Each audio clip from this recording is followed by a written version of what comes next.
chakra, the amethyst has fallen off my meridian. Hiya, I'm Dom. And I'm Misha. And I have a chronic illness. Me too. So welcome to Anything Short of a Coffee Enema. A podcast on which we'll discuss the things we do or have done to function. And set each other challenges or tasks every time. We are prepared to go to any lengths to achieve reasonable health. Short of a macchiato, up your jacksie. So I guess I kind of came to wellness and whatnot because having burnt the candle at three ends for all of my 20s and continuing to burn the candles at all ends in my teens as well, I guess, I just stopped being able to eat properly, I stopped being able to function, and I just kept dropping things from my life for about 18 months. And then eventually I kind of went, okay, it's not normal to not be able to do anything, so I'll go to a doctor. And all the doctors were like, well, you're veggie, so maybe just eat meat and then you'll be fine. And I was like, but my iron levels, if you look at them, totally normal. And so they found something called pernicious anemia, which is an autoimmune disease. But that's just B12. And once we fixed that, I was probably actually worse, to be honest. That's a fantastic name. It's not just anemia, it's pernicious. Yeah, well, because it used to kill you, you know. Over time, it would just gently make you dead. And about 18 months later, having done tests all the way up to head MRIs and whatnot, they kind of went, okay, well, after many, many, many doctors, all of which were completely useless, some of which were very attractive, they had a doctor who went, well, you know, it could be MS or it could be chronic fatigue syndrome. And he looked at me and he's like, if I were you, I'd be wanting the MS. And yeah, wasn't MS, as it turns out. But chronic fatigue syndrome also encompasses a couple of other comorbid illnesses. So I just say chronic illness, and that's just where I go with it. Yeah. Because it is a couple of other things as well. There's never one branch of anything, I don't think, in that sort of area. Once you kind of get a whole system involved, it's never just one issue. Yeah. It's always multiple issues. All right, so then my story would be 2.5 years ago, I was finally successfully bullied by family and soon-to-be wife into a residential rehabilitation program. God knows how you bagged such an awesome woman if you were an alcoholic at the time.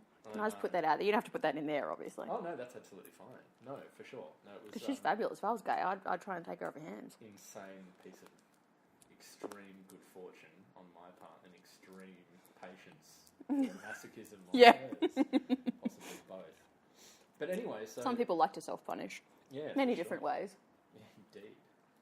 So I spent 28 days at a residential rehab.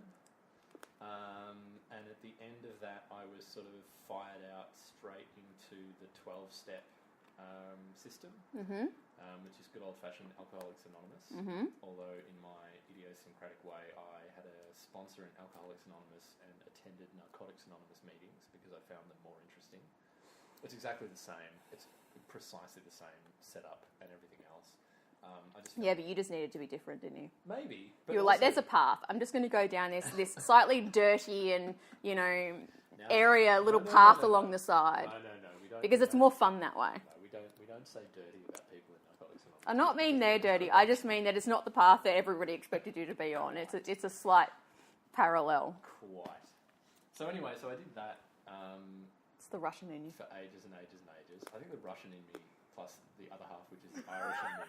Oh, that all made you alcoholic to start off with. Yeah. That was the beginning. It's a bad mix. Yeah. Yeah. Yes. That tells you that biopsychosocial combination is what got me there in the first place. Yeah.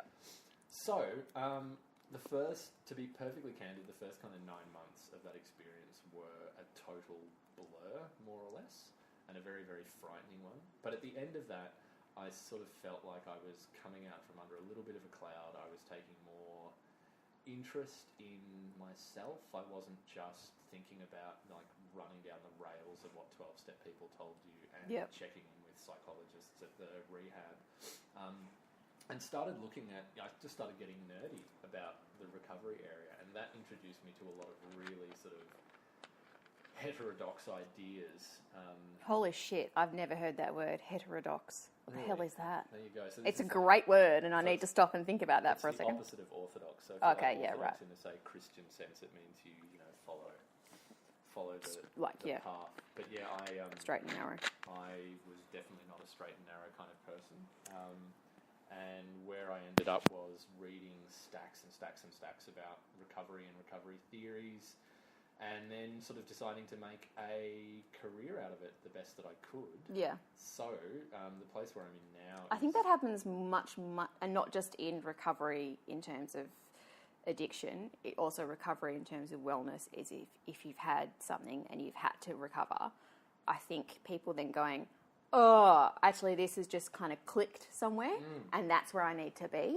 That happens a lot, I think. Yeah. Because most of my professionals and a lot of my friends that have been on the same sort of journey, most of them have made the decision because they've been through it to do that, to work in that. Yeah. So it's interesting that happens.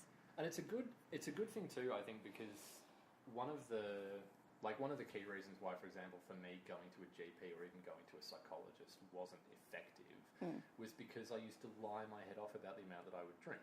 Also, because you're also quite smart, let's just put it out there, and in being quite smart, I'm sure that you ran rings around some pretty innocent little psychologists as well. It's a possibility, but I think the biggest thing was... Because you would find that quite fun, I think.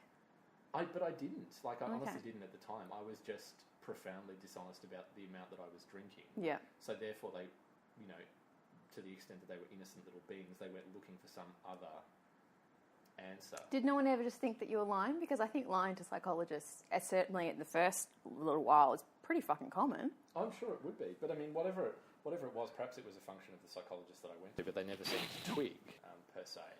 So what... I hear stories all the time in recovery circles. One of my funniest stories of all, or I think it's funny anyway, was a really, really old guy who's been in recovery for decades saying that, he was a banker in the 1970s, and this is the kind of Mad Men era of, Scotch bottles on the sideboard. And lots of cocaine. Yep. You come in for a meeting and people offer you, hard liquor, and you just drink all day long. Yeah. So he would keep on going to doctors saying something's wrong, and they would keep on asking him, and mind you, this is in the 1970s, how much do you drink? And he would keep on saying, about 12 a day. And it wasn't until someone, he said, asked him the question, yes, 12 what? Yeah, right. 12 bottles of scotch? Because that might be problematic to your liver long term. Then the ugly truth that it was indeed, 12 long necks a day, and that wasn't counting little nips here and there. Yeah, so anyway, that was the beginning of my interest in it. And then I discovered that I felt better myself more and more when I was doing small, relatively simple things on a very consistent and very regular basis. So that was things like mindfulness meditation, it was exercise, it was, I'm obsessed with sort of soft tissue mobilization and stretching and all those sorts of things.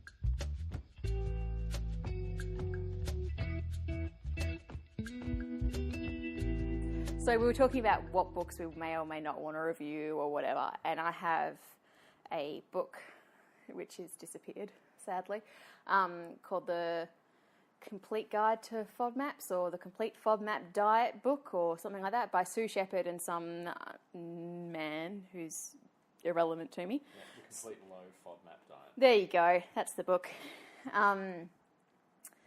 So Sue Shepherd I think basically she pioneered, she's a dietitian who pioneered FODMAPs and fructose-friendly diets for people with fructose malabsorption and other gut issues, which looks a lot like IBS to a lot of doctors. They just go, oh, you've got IBS, and they don't really examine it any further. And nowadays, there's now a test you can do. It has been available for a while, which is a breath test, so super easy, non-invasive, to check whether or not you can absorb fructose properly.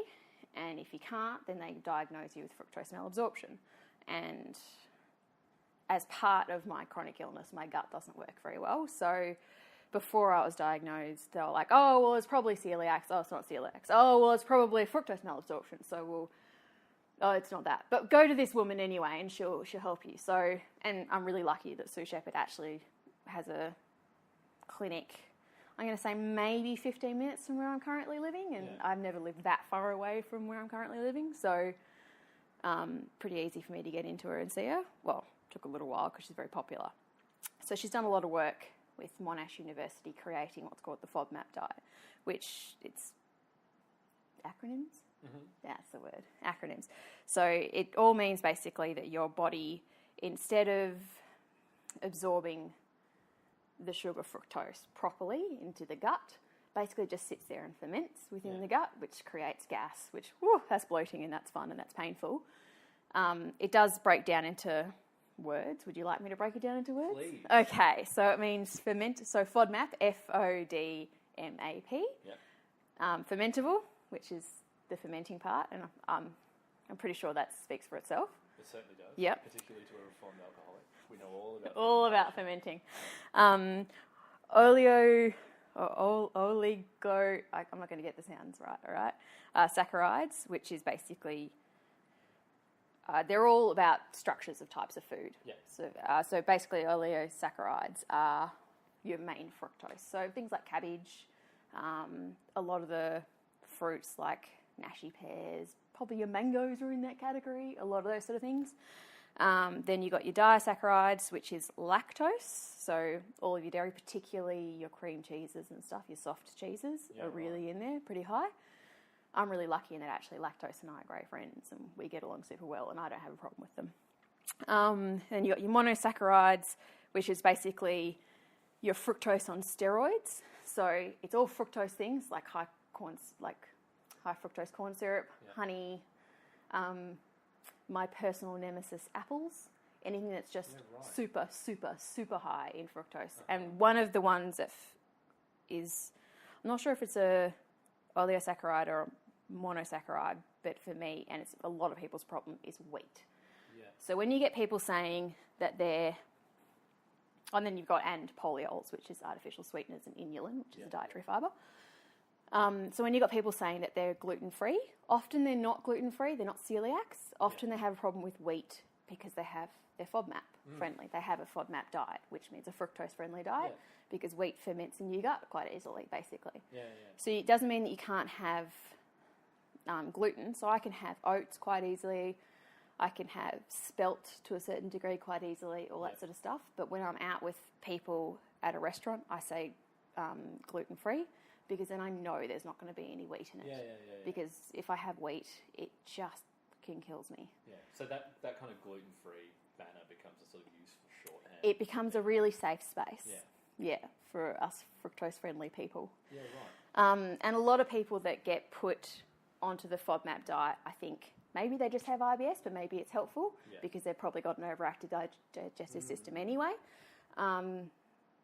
Or maybe they're just trying it out. I think a lot of people try it out before they get diagnosed, whichever's easiest, I guess. But yes, so this book is a book that's written by Sue Shepherd mostly, about breaking down FODMAP, the FODMAP diet, and then it's got a few recipes and it's got why, and it's different for every person. It's not hard and fast rules. So I can have a little bit of onion, not probably an entire onion in a sitting, a la, say, Tony Abbott, just eating it like an apple, but most people with fructose issues probably couldn't have any onion at all. Yeah. I am a bit... you know how people build up their chili tolerance? I've been doing that my entire life with garlic. So garlic, not a problem for me. So you've totally Princess Brided garlic levels. Pretty much, yeah. Like, you may have noticed, Misha, when you walked into my abode today, that you got a huge waft of garlic as you walked in. Yeah. I've done washing before, like towels and stuff, and then fold them up and be like, oh, they smell of garlic. Oh, well, nice, delightful smell in my home. But a lot of people have problems with garlic and stuff. So this book basically breaks down why certain things will be a problem for you, what you can do to help that, and how you can also, I guess, start to make your diet more FODMAP friendly. Yeah. And it does specify, do a food diary, write down what you're eating, what the ingredients are, because what you do is you do no FODMAPs at all for like 30 days, and then you can start to add them in one by one and to see what your tolerance level is, what works for you. Yeah. So it's almost like, it sounds to me as an outsider like kind of two things are going on. First of all, there's the direct response to perhaps things that your digestive system isn't coping very well with. So there's a kind of symptomatic approach to it. But it's also, that's a remarkable diagnostic tool. in the sense that you start stripping away things. Costs you absolutely nothing. Yeah, totally. And as I said, I started that process before I was diagnosed. And certainly, so I don't have fructose malabsorption, but I have a system that's inflamed and under stress constantly. And my digestive system is one of those, is super important generally, but also it's super stressed all the time. So that really helps. But if I have had a week where I haven't done anything and I've been super chill, I've been pacing super well, and I'm, pretty much as full of energy as I can be. I mean, I couldn't have an apple, but, maybe I could treat myself to half an onion. Yeah, have a cheeky onion ring here. Yeah. Or living large. I could have the white bit of a spring onion rather than just the green bit. Oh yeah. Make a nice Asian soup with some of the white bit. Or a little bit of, say, Brussels sprout. I love me a Brussels sprout. And I do sometimes have them and damn the consequences because they're not the worst for me, but, yeah. Yeah, because you are an interesting challenge as a dinner guest, I have to say. Not as difficult as many people, in my experience. I'll often eat whatever's put in front of me to be polite. Quite, yeah. And then just suck up the consequences. If somebody's made it for me, I don't want to say, oh, I can't fucking eat that. I'll just eat it and go, I need to go to the bathroom in about 35 minutes. Yeah, it's such an interesting take. I'm not sure what I'd do in that circumstance. I'd probably be a lot ruder than you are, I think. Yeah, you know what? I'm probably a nicer person than you are, though. Yeah, it could well be. I do take other people's feelings into account sometimes. Not all the time, but sometimes. Just more frequently than me. Yes. Yeah, that sounds very plausible. So, if we're thinking about, because I was really interested when I began Googling, because as I said, I thought at first that you'd simply, serially misspelled something. Yeah.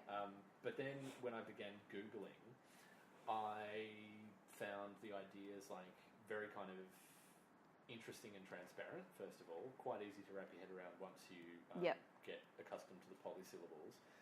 In terms of the book itself, say to a lay reader, what's your impression of how easily someone could jump into this world? If you're interested, you know what, go to Sue Shepherd's website first, because a lot of what's in the book, honestly, is probably what's on her website. When I've looked, it's on her website, and that's, I think, shepherdworks.com.au. Not 100% sure that's true, but, I'm going to say 97% sure that's true. Yeah. But it entails all the information that's there, but it also gives you recipes and stuff. And stuff like, so probs, if you don't go well with cabbage, and we know this, maybe don't cut your Brussels sprouts in half and then fry them really hard on one side, because you're just creating more of that sugar to ferment in your gut. Just stuff like that, which you may not have thought of originally as well. Yeah.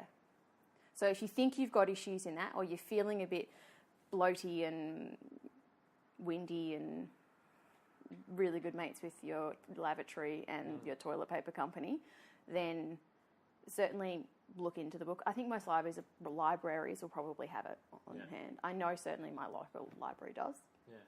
And it's a giant, for heaven's sake, the number of things you can read about the evils of gluten, whether or not you're a celiac, with the whole wheat belly craze, for fuck's sake. There's some American doctor who's insisting that he's got asymptomatic type 1 diabetes patients. I hope I'm not slandering the person who wrote wheat belly, but I'm almost certain, he's making these wild claims about you just fucking cut toast out of people's diets, and the dead rise, the blind see, and everyone's having multiple orgasms.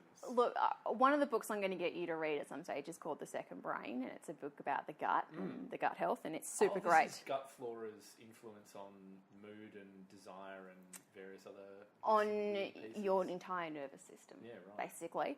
But so there is a school of thought, and I subscribe to that. It's probably not 100% wrong. Yeah. In fact, I'd probably go that most of it's accurate, in that a lot of your health, body-wise, not psychological, not emotional, although chocolate does make me very emotionally happy, does centre around your gut health. Yeah. And that there are good bacteria and bad bacteria, and that you probably have more neurons in your gut than you do your brain. And certainly in my line of work, I see that a lot in the people I deal with. Yeah. Whether or not gluten is as evil as people say it is, I'm not sure.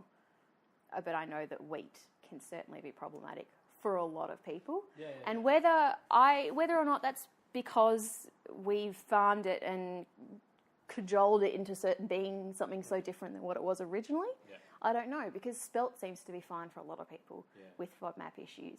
And it's technically the same thing, really, but it behaves so differently in the gut. Yeah. Well, I'm completely and totally spitballing, but one of the things about farming that I do know that I thought that was a theory of the whole podcast, is we just spitball the entire that's thing. Good. All right, yeah, cool. All right, awesome. Cutting that. That's out. That's not making it through the editing process. So one thing that occurs to me then that I do know about farming is that one of the really, really major changes that's happened is the lack of variety in terms of things that are grown and sold. Yes. So there's one way in which you kind of think to yourself, it's so hard to wrap my head around the idea that a staple like bread for 10,000 plus years, like, have there really been celiacs just quietly dying in the corner for 10,000 years? The thing is, a lot of celiacs don't necessarily have symptoms. And in fact, the problem with celiacs isn't that you got symptoms, it's that it makes you really prone to stomach cancer in 20, 40 years' time. Yeah, right. So did they get old enough to get stomach cancer? We don't really know. Did they get stomach cancer? Did they just die? You never know. This one might not make it through the editing process either. That's all right. It's all talking about the issue, and there's probably people that are sitting there thinking the same thing that aren't listening at home. Yeah, hopefully. I certainly hope so. All right, complete FODMAP diet, done.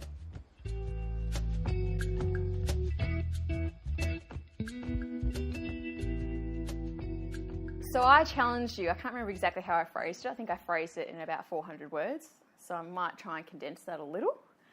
I challenged you to do a heart rate monitor kind of test for when you stand up, for when you're lying, for when you're stressed, for also if you've had lots of REM sleep, if you can judge that on your Fitbit or whatever machine you have that does things magically, if you can judge how your heart rate is compared to how you feel, how you're resting, your activity level, and your REM sleep. Mm. So what actually happened was... I did none of them! It's not quite that bad. I have a Fitbit, or what I believe is called a Fitbit Charge HR, which does heart rate monitoring. Yep. It won't do REM sleep. Not many things do. But it will theoretically tell me the difference between sleeping and restless. So I've got that. What if you're just a restless sleeper? Sorry. Yeah, well, you can set it to different things, and I think it basically makes an algorithmic guess based on the amount of movement that you do. It goes, your heart rate and your temperature's lowered half a little degree or whatever, and you haven't moved for 2 minutes. You're sleeping. Good enough. Yeah, precisely. Instead, I'm just actually camped out under the aircon going, oh, thank Christ. And what I actually did was essentially just wear this thing for as long as I possibly could in order to catch as many different states as possible. As far as stress goes, my wife and I have an almost 2-year-old. Yeah. But that's why I thought it would be good, because stress at different times of day, how that affects your heart rate. Yeah, definitely. And I was interested to find things like, for example, so one of the parameters that you had in your challenge was what happens post-meal. Yeah. That was something that I'd actually never noticed before. I forgot about mentioning that. There was a spike of about like 10 to 15 beats per minute each and every single time. As far as stress goes, that just depended. There were certain Oscar scenarios that created extremely notable peaks and valleys. He's learning the word no. Was that one of them? No, it's just... he's learned how to climb up on the couch, and he likes to stand on the couch and bounce up and down, and we have hardwood floors. Yeah. I have the kind of imagination which can go to broken bones. To giant swan dive, awkward conversations with emergencies. Yeah, I was going to say, and it's not just broken bones, it's the conversations at emergency over broken bones. I'm a child that broke many bones. Yeah, the ones that has to start with, no, I promise you I am a good parent. Like I am. I didn't really throw him off the couch onto the floor. He threw himself. Absolutely. I was diving to catch him and I failed miserably. Yep. Yeah. And then exercise is pretty standard. Like there's nothing too unusual about. So what was your highest in exercise? What was your highest? So highest that it measured was, what I found with this one anyway, sorry Fitbit, if you were considering sponsoring me or us, not that great, that particular system, whatever it has. I know that, and I've used before a very long time ago, there's a system called Pulse, which straps around your chest. Yep. Much, much better, much more accurate. If you're really, really interested in collecting this kind of data for athletic purposes or for some other serious health practice, I would strongly suggest doing that. 100% agree. Yes. Actually cheaper than Fitbits as well. I have one, except I've lost the strap that goes around the chest, which does make it all a little redundant, but continue. I had one, I should say then. So, highest that I saw during exercise was 148. Yep. I think. Yep. Thereabouts.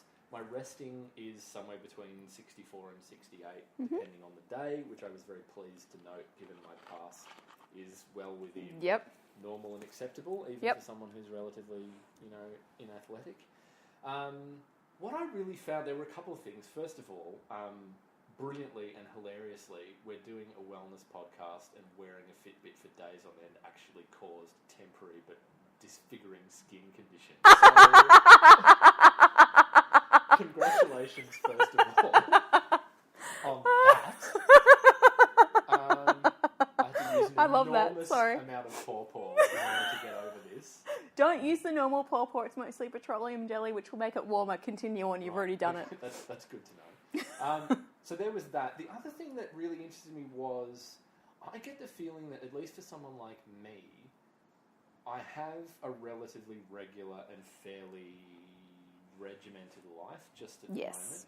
So what I find is that the data you get over, say, 2 days is going to be what you're going to see, barring for 2 weeks. Exactly, barring some crazy thing. Yeah. So, theoretically, if I began, I don't know, running 5 times a week or cycling 5 times a week for really significant distances, I would probably eventually, over months, see a reduction in resting heart rate. But that's a kind of... You may not. You may only see a reduction in your heart rate from when you're at your most aerobic capacity going. Yeah. I reckon that would come down. I don't reckon your resting would come down that much. Resting is supposed to, though, but again, over a potentially long period of time. But you're not changing the stress, and you probably wouldn't change your diet that much, and I think that would also have an influence on your resting. Yeah. So that's one thing that I kind of find, and especially just from a pure cost point of view, I've had the Fitbit for ages. I wore it for a fairly long period of time, but then just got sick of seeing the same numbers day after day. So I just begin to wonder, well, if I'm doing the same stuff, so now I know. Yeah. My recommendation would be anyone who's thinking about doing this, to start is borrow one from a friend. Yeah. For a week. Because they are a huge initial outlay. Yeah. And lay in a really good supply of some sort of skin emolument if you're anything like me, just in case. And then you do, get the app, do it for a week, collect the data, and all things being equal, unless crazy things change in your life, that's going to be kind of what happens. Sleep-wise, it's just fucked. Yeah. My sleep is I think, to be absolutely honest, and as I wrote that to you, I was like, you're probably not going to get any decent data on that, because I think the only way you can get decent data is to go to a sleep clinic, to be honest, on a lot of sleep stuff. I get that, but even so, my lifestyle at the moment is just, it's totally normal for Oscar to wake us up twice a night. Yeah. 2 nights a week, I've got an overnight shift at a drug and alcohol rehab. Yep. I go to bed at 11, I get up at about 5, and it's really, really common for me to be woken up at least once during the night for someone who wants, if they don't need, Valium. So that's just I've got a basic sort of idea. I've got really cold and vicious confirmation that that's my sleep. Yeah. Right? Yeah. But I kind of knew that already. Yeah. And I wonder then, So was there any difference in your resting heart rate when you had been woken up a couple times in the night during the rest of the day? So 6 hours later, when you're awake and when you're doing stuff, and then you sit down and you're just like, I fucking need a coffee, mate, or a cup of tea in my case, and you'd had a bad night. Was there a difference in your heart rate at all? By maybe 4 to 6. Yeah, okay. Is my memory.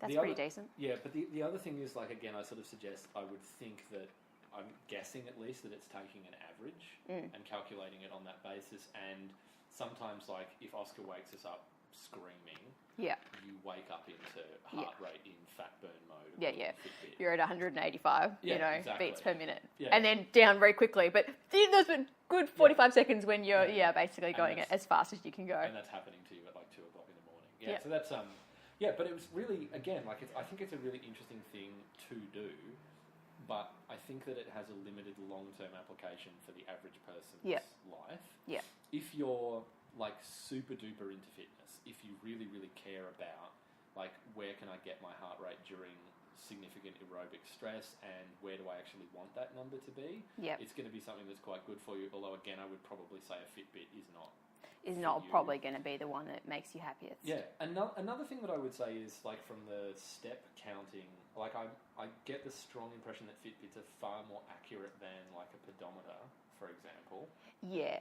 As accurate... So I've heard. Yeah, as accurate, I would have to say, as, like, apps like Map My Walk. Or, yeah, I think a lot of smartphones these days actually have a pedometer or whatever on your phone anyway. So if you want that function, although, again, what you'll find is if you're anything like me, you'll start to go, oh, yeah, I'm doing that walk, ergo, it's, broadly speaking, this many thousand steps, number of steps. If you're the kind of person who really struggles to get, say, 10,000 in a day, they're a fantastic reminder, because it does make you relatively competitive. Like, for some reason, I was going to say it's probably quite incentivizing. Yeah. On your phone screen. Yeah. So that's a really good thing. But again, I'd probably have to say, like, if your level of daily activity is significantly under kind of 10,000 steps, then probably there's more stuff going on that you need to address health-wise than just a Fitbit's incentive will get you towards.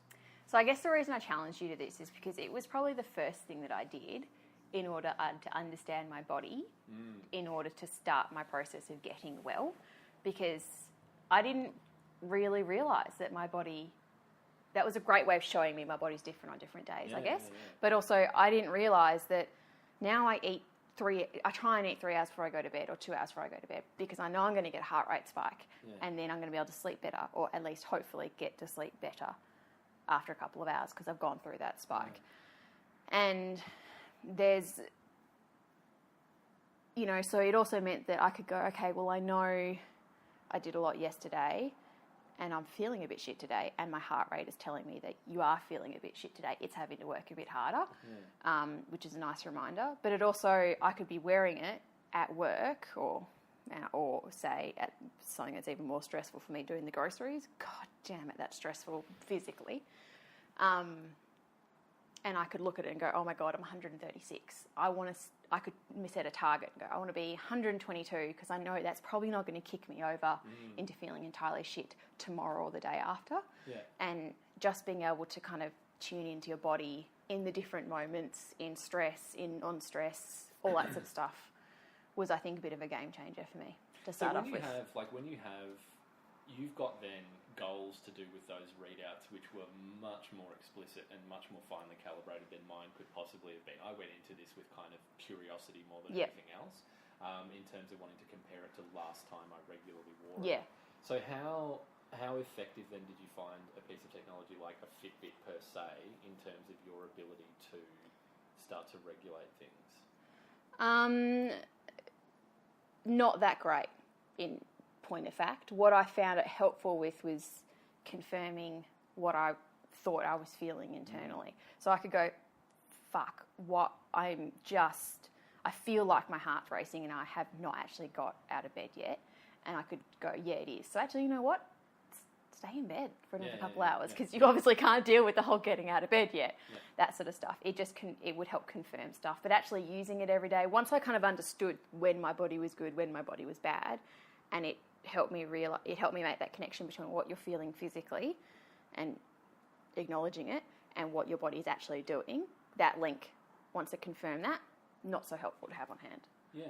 So it's almost that similar kind of thing. Like you find it useful as a calibration device for a brief period of time, and then you can just use sensation to confirm that. So I haven't probably broken mine out for ages, partly because I've lost the thing in one of the moves, the chest thing, but also I'm much better now, and I can just tune into my body. Like I've had a pretty big couple of weeks, and I know that today I'm not feeling great, and I could tell you that probably right now my resting heart rate's going to be about 92, 96, in that range, because just from experience. And because it's not super bad, but not super great either, because it's just a little bit more stressed. Yeah. No, for sure.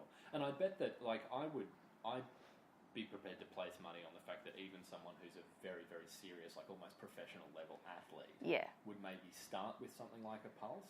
But then again, like over time, you would think they'd just be, again, like thinking sensation, diet, compare yesterday's training to today's, and kind of make a... Yeah. I mean, you do see the AFL teams, this is part of my favourite part of the year, to be honest, is topless running. In summer, when they're coming back and they're starting they're training the house down in their pre-season. I love it. And they're all running around in their tiny, tiny shorts, God bless them, with their little bralette on. Looks like a bralette anyway. Yeah, what is that? I don't know. Why do they have a bra and they don't have boobs and they're running around? The rest of us, when we're using those things, it's just a strap that goes under our tits, but doesn't encompass a bralette. Because my only thought would be that if you are running like the sort of... I think it's probably also giving you slightly more information. I think it's probably got some more sensors or something. It's giving you some more information. How erect are your nipples at like... Ooh, quite. At 3. No, not you, Dom. Oh, sorry. I think when they're galloping around in those, they only seem to put them on a couple of players. Yeah. And I mean, there's a part of me that thinks it's probably the players that came back quite chubby, and it's a way of like slightly body shaming them. I don't know. It could also just be that maybe, you know, they go, well, we know your standing aerobic capacity is this, and we want to see if we can increase that. So we're going to chuck this on you for 4 days out of a week and see if the exercises we're doing will actually, in 3 weeks' time, do the same thing, see if we can create more aerobic capacity within your body or something. Yeah. That's what I assume they're doing it for. Any of our currently non-existent listeners who happen to be sports scientists or physiotherapists involved with professional... Why are you listening to us? That's exactly right. Well, there's that question. But the secondary question is, what's with the fucking man bras? Yeah. What do they... Look, I'm not saying take them off. I'm just saying tell me why. Yeah, exactly. Yeah.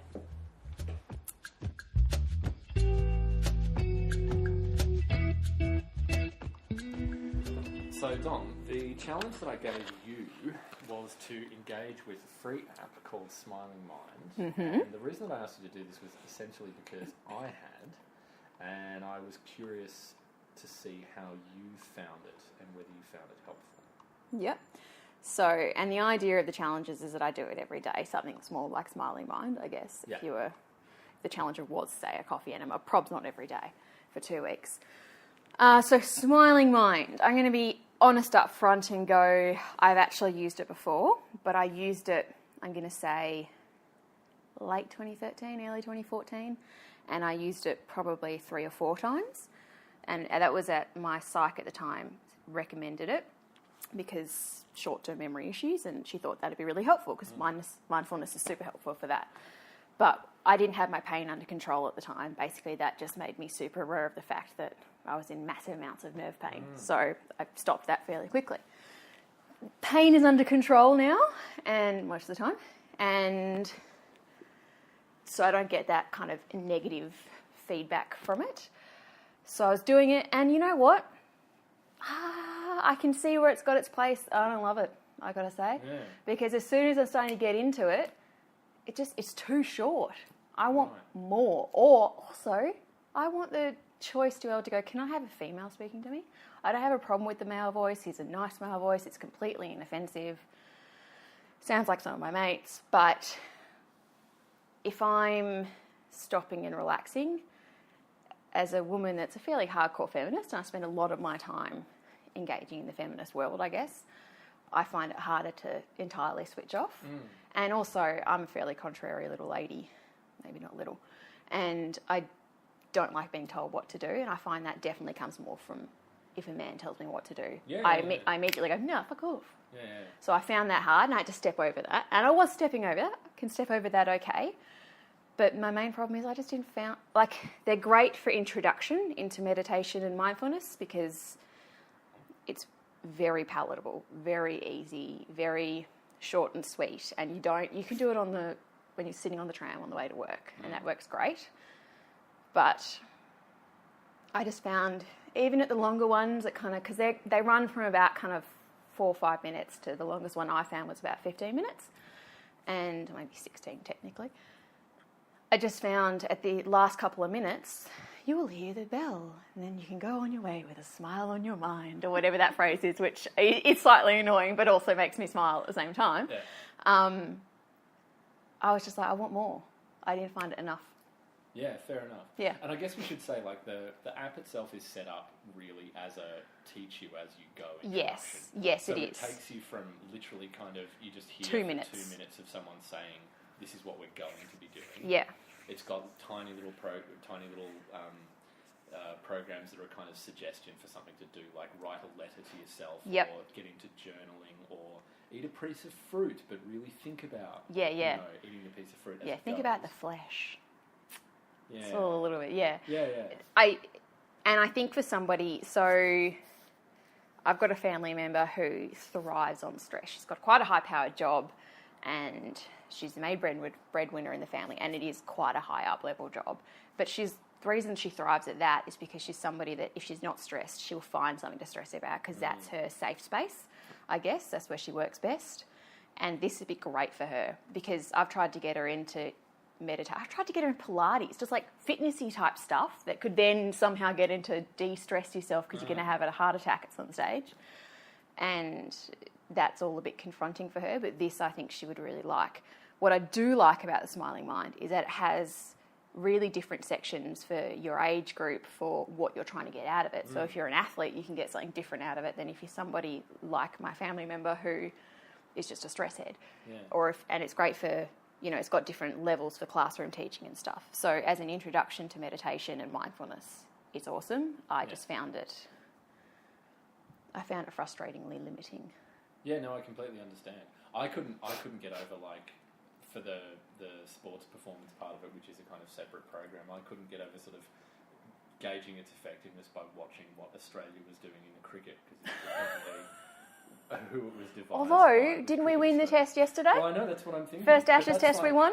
But that's a weird kind of way of trying to think about how effective might this be. It's like having a look at... Winning is actually the thing that you put to the side. It's meant to be all the other stuff in the middle, I don't want them to be calm. But they probably get judged on outcomes at a certain point. And I think one of the big outcomes is who wins muchly, Yeah. Exactly right. Yeah, so I get you to do with... I really can imagine that would be an issue, that voice, which is kind of unrelenting. It's quite an interesting voice. It's like, I don't want to make too dated a reference, but it's like if you're being taught meditation by one of the cast members of The Secret Life of Us, that's sort of... Yeah, except, no, Samuel Johnson's on everything now, so I would totally recognise his voice. Love you, sister. But one of the other... Yeah. Like a trendy, young... Very white, very early 20s. Yeah. He's probably got a bit of designer stubble going on. I would hope so. And he's probably got a fairly nice, slightly shiny quiff. Yeah. I imagine. Look, in my imagination, he's quite a handsome guy. Yeah. But nothing wrong with the guy. But I'd like the choice to listen to a lady. I bet he could insincerely talk feminism with you for hours. He still wouldn't get any play. He would like mansplain in a very gentle way. Oh yeah, he would. Feminism to you, talk to you about how much he likes reading Clementine Ford. Yeah, and how that he really, really enjoyed the last kind of couple of chapters, and he found them very empowering. Yeah. How would you find them empowering? Challenging. Like he'd find them challenging in a really strict way. Like he felt really kind of busted by a lot of the ideas. We're being very mean about this person who's obviously who just rocked up and got paid for something. Exactly. Yeah. Paid by the hour to read out rather bizarre scripts and say, "Go on your way with a smile on your mind." There's a pause before "on your mind," which I particularly enjoyed, with a smile on your mind. Yeah, so pregnant with not very much meaning. I love it. That pregnant pause does feel a little bit like the trashy pre-show before the AFL Grand Final, which it speaks to my heart on a deep, deep level. I love that. I recorded that trashy preamble if I'm not going to get to see it. So I did enjoy that every single time, which did also bring me out of the meditation a little bit, but in an enjoyable way. I can see that, yeah. So that's kind of where are we here? That's like a... good for beginners, limited in terms of certain kind of key options. As in, there should be a kind of mirror program with a female voice at the very least. Yeah. I have to confess that I just have one. There's like a 7-minute breath meditation that I use like almost every day. Yep. It's a kind of starting point. It's my sort of first meditation of the evening before I get onto an app that no doubt we'll talk about at some other time called Insight Timer. Yep. I've had that on my phone. I've deleted it like 5 times. And I get back on my phone. I never open it. I've never opened it. Really? Yeah. I just downloaded it in a fit of, I'm going to do more meditative good stuff. And then going, that seems a bit hard and I need more space on my phone. Delete. Right. Over years that's happened. So that challenge will come up at some stage, I'm sure. Certainly will come up at some stage. So Insight Timer, good, but not that. Is I think also I have done meditating before because I've done yoga and stuff, and I like the slightly longer form yoga nidra meditation. That speaks to me a little bit more, and I think because you start off with an intention in yoga nidra, maybe that's one of the reasons I don't feel like I get enough out of Smiling Mind. What I will say, and they make a point of it, and I really enjoy that on the Smiling Mind app, is he does say in almost every second meditation-y thing, he doesn't say compassionate witness, but he says taking up a witness to your body or to where you are or whatever.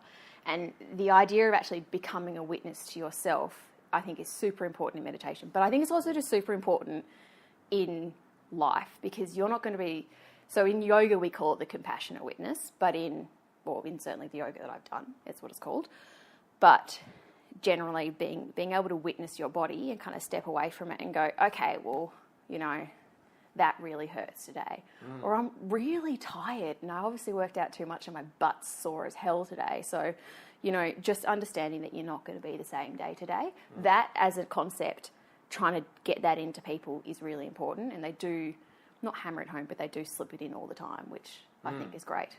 Because I think a lot of people in day-to-day life probably don't realise that your body and even your consciousness is where you're at emotionally. It's not going to be the same every day. And that was a point you raised in one of our email back and forths about this, that should be something that people understand and keep in mind. And I thought it was a really, really good point then and now. Because it's like the drug or alcohol recovery experience is not one that's a kind of plateau of, doing really well now. Funnily enough, it's not really in popular media given that impression either. No. It's a lot more dramatic in popular media, and probably not that dissimilar, like in real life, I would think. Yep. All right, dear old Smiling Mind, good starting place, probably not a forever app. Yeah, look, it definitely has a place. It's just not necessarily a place that's going to stay on my phone for the next 6 months. That's all.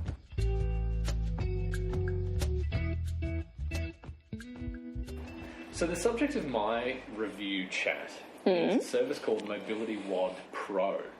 It's a bit of a story behind this one that I think may... Rather than MobilityWOD Amateur? Yeah, well, exactly right. So first of all, WOD is a piece of language that comes out of CrossFit. It stands for Workout of the Day. I'm so unimpressed. Yeah, if anyone happens to be listening who is involved in CrossFit, all we'd like you to say is that you are in a cult. There are a huge number of services out there which are available to help. Yep. They can get you out and they can get you out safely, and there are really, really lucrative book contracts and interview circuits to be done for your experiences and your long recovery. But anyway, so WOD stands for Workout of the Day, and the whole idea of this particular service is that it was conceived of and begun by a physical therapist from San Francisco called Kelly Starrett, who also happens to own a CrossFit gym. And as a physical therapist, he's obviously really, really interested in remediating physical problems, and he is obsessed with the idea that really good movement patterns translate not into general feelings of well-being and health, but his theory, anyway, is that really good movement patterns translate into increased athletic performance. That would totally make sense to me. Yeah. I'm now also sitting up straighter. Yeah, so that's excellent. It's a controversial claim, as we may perhaps get into a little bit later on. But the basic idea behind MobilityWOD Pro is you pay something like, I think it's $88 US, which translates to something like $115 or $120 for a year's subscription. But what you get... Geez, you'd have to get a lot, mate. Yeah, but you do, Dom, you do. You get every day, for starters, you get access to their entire archive of videos, which is literally hundreds. But on a practical basis, here's what it gives you. Every day, there's a new 15-minute follow-along program, literally of the day, to do with a mobility practice, which you can generally do, like you might need $50 worth of gear, maybe, in order to do it precisely as it's being done on the screen in front of you. And along the line, one of the things that I actually found best about it was there is no point at which he dumbs down his language. Oh, okay. He talks to you in really specific medical, skeletal, Yeah, okay. He's not treating you like you're 2.5 years old.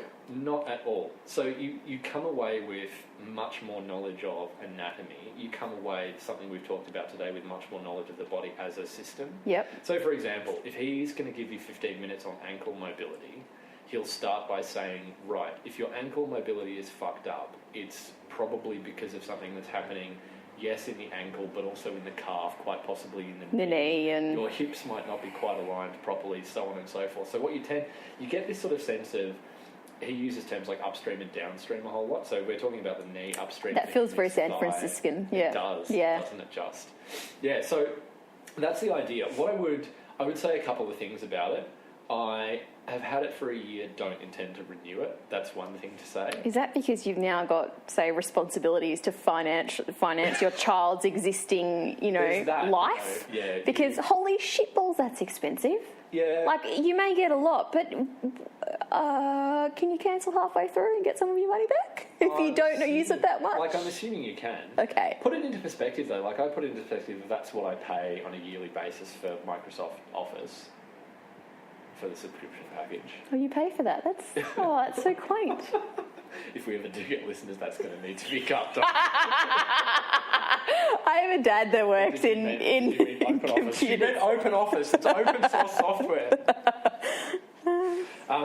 So, and I get maybe a few more things. So there's the educational aspect of it is wonderful. That does sound pretty good, yeah. From that point of view.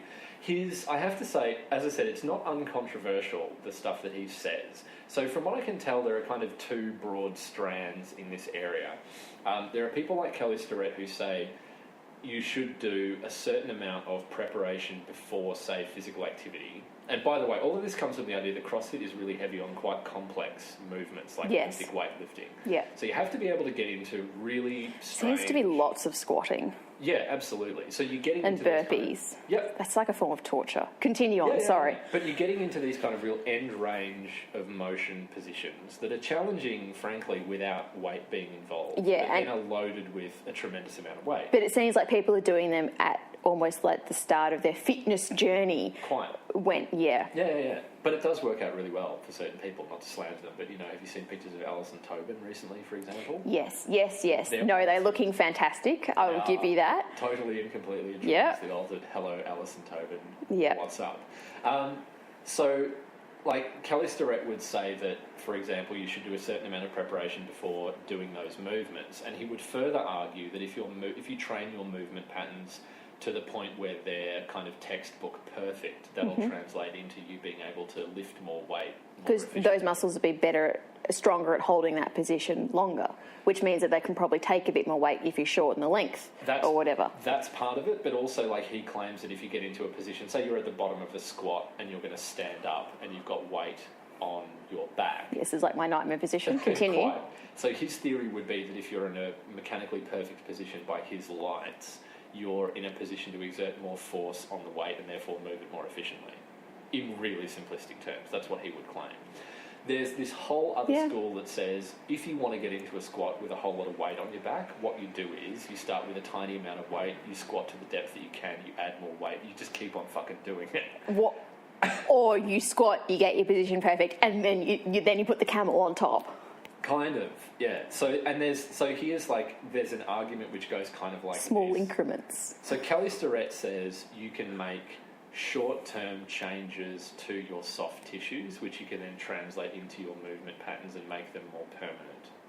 Right? The problem is that the science says, studies in which people do soft tissue manipulation seem to indicate that you could buy yourself maybe 2 minutes of additional function, maybe as much as 3, and then it's sort of, if you do nothing, it goes away. If you take advantage of it, it will stay for the extent of your exercise, and maybe you'll be able to reclaim it a little bit faster later on. That's what the studies say. Yeah, that seems to me a logical approach. Yeah, so the people who say, the criticism of Kelly Starrett is essentially that he wants to sell lots and lots of mobility gear. And he does sell a great deal of mobility gear. Let's be totally frank and it's a great theory, because in that theory you could be Superman. You could be Superman pretty damn quick. Yeah. So I can understand why you'd buy into the gear, because if you could be Superman, why wouldn't you? Yeah. I don't think anybody's going to hold the same amount of strength for any length of time. I just think that's not how all the same bodies are designed. Yeah, or the same amount of mobility. Yeah. Which is a really crucial. Or even the same amount of energy over a certain period. Like, pushing out some, that's why not every weightlifter can lift the same amount. Yeah. Exactly. It's kind of basics, isn't it? Yeah. A little bit? Oh, for sure. Okay. For sure. So, anyway, the way that I tended to use it was, particularly there was a time when Oscar and I would go for quite substantial walks every morning. Like, we'd go for like a 9-kilometre walk. Would you do some pretty sexy lunges whilst, like, behind the pram? Occasionally we would stop and I would do step-ups onto a bench. I'm not going to lie to you. No, that's fine. They're not as hilarious as people doing lunges in public. Lunges are not quite my thing, and definitely not as a kind of protracted movement, that's for sure. So what I would do is we would go for that walk, we would come home, Oscar would have breakfast, and we would go upstairs and I'd have the iPad and I'd do 15 minutes of mobility while Oscar was destroying something in a corner, right? And I found that it was a remarkable way to begin the day. Great sort of low impact cardio to start with, breathing nice fresh air in the park, burbling away with Oscar for a little while, doing a little bit what's effectively sort of stretching under tension to get back. It was fabulous. And if I see a piece of mobility gear that I don't have, there's a really good chance, unless there's a very good argument against it, that try you'll it out and or buy it. Yeah. So I do have a large collection of that kind of stuff. You're like me with horse rugs. Oh, I've got it. I don't want to comment because I don't know how precisely you are with horse rugs. Are you saying... The thing about horse rugs is you only generally need 1 or 2 on a horse at the one time, but that does not mean that your collection is complete when you have to stop at, say, 20. No. You need more. Yeah. You always need more. Oh, that's got a totally different type of filling. They come in fetching... different kind of... Oh, different textures, different fillings, different... Oh, so exciting. I was just picturing a different, different cartons.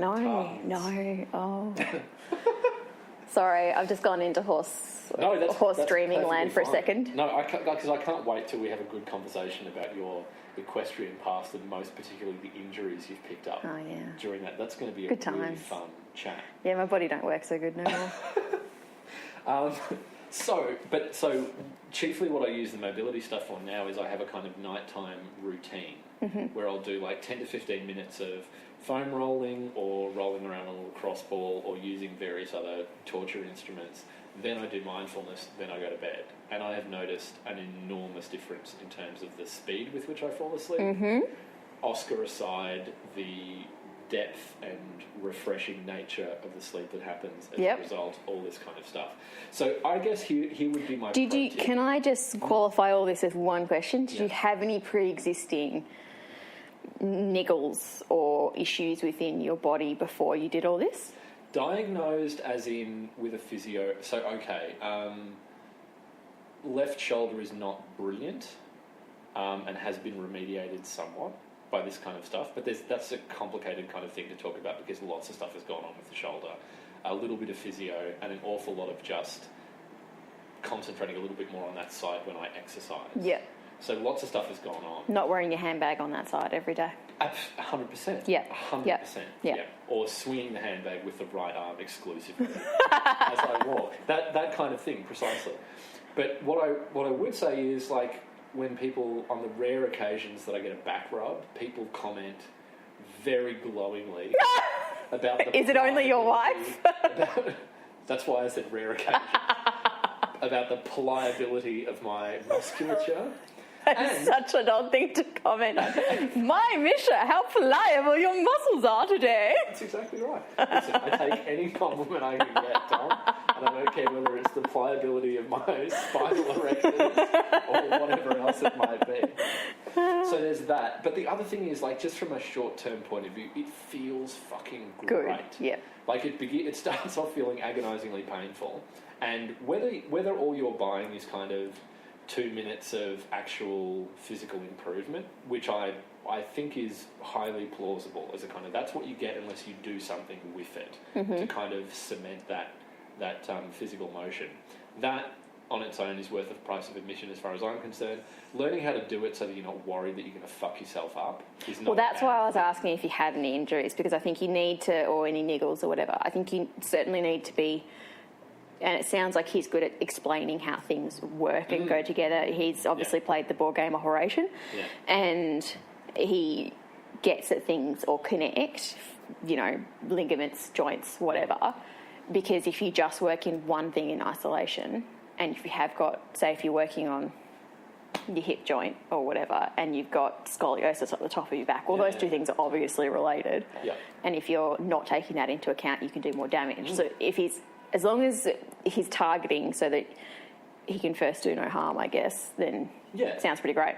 But he's certainly really big on, if this feels sketchy, stop. Yeah. Is a big thing, for sure. But I would say, my pro tip would be, he started this as a kind of literally seemed to be shooting it on a iPhone camera that was a kind of daily project. And then he turned it into, so it started off just going up on YouTube. And now he lives in a mansion. Yeah, well, presumably, somewhere in San Francisco. But now it's become a kind of, I think probably most of the people who buy the memberships own gyms, so they run at the end of a class, say this is 15 minutes of follow-up with Uncle Kelly. But I would say that I actually found the year's subscription to be worth it. Doubt that I'll do it again in the future. Because you've already got a lot of the exercises down. Okay. Unless there's some magical new thing that he includes as part of it, I don't see that it's necessary so much for me. But for the year, definitely the kind of... Because the big difference between Pro that you pay for and what you find on YouTube, because you can just YouTube Kelly Starrett and you'll find him everywhere. He's huge in this kind of community. But what you get with the MWOD Pro, if you choose to go with that, is really detailed. Here's what we're doing. Here's precisely why. As I said, with relatively minimal equipment. And you'll probably find if you get into this world and really like it, you're not going to have minimal equipment for long. Yeah. You will accumulate. Stuff like that's addictive. Yeah, for sure. So maybe not a forever, but I reckon... But there's definitely value to be got out of it. And again, if you think about it, it's approximately the same as some people might lay out for, say, the use of word processing programs on a yearly basis, including Dom, who definitely absolutely does. 100%. If you're that kind of person, then it kind of even makes financial sense.